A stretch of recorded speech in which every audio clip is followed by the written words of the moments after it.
I wouldn't say that I based any of these women on specific women that I knew, but Hermione is an exaggeration of me. So Hermione really did come from a very deep place inside me.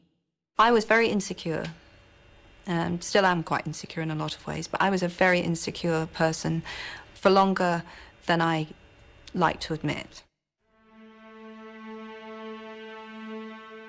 And I think writing about the time in Hermione's life that I write about, growing from childhood into womanhood, literally, because when we finish the book, she's 18. I think it brought back to me how very difficult it is.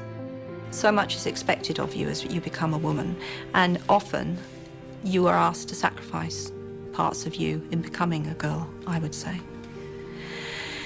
Hermione doesn't. She doesn't play the game, if you like.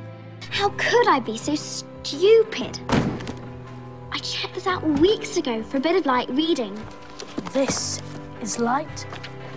The kind of teasing that Ron gives Hermione for being clever and always being in the library, and, you know, I've had that my whole life. Guys giving me a hard time for doing well and being smart, and so I can totally relate. You're saying it wrong. It's Leviosa, not Leviosa. You do it then if you're so clever. Go on, go on. From the first moment that I spoke to Emma, I just thought, oh, thank Christ.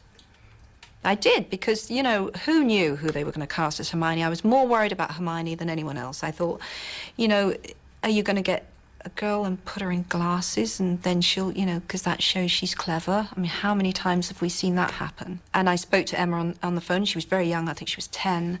And I thought, you are going to be able to play a very bright, articulate girl with conviction, because that's who you are. I felt like I had the most pressure in a way, because if I screwed up Hermione, I would be screwing up a part of Jo, and it just would have been awful. I remember she sent me a letter after the third movie. She wrote me a letter and she said, "To my perfect Hermione."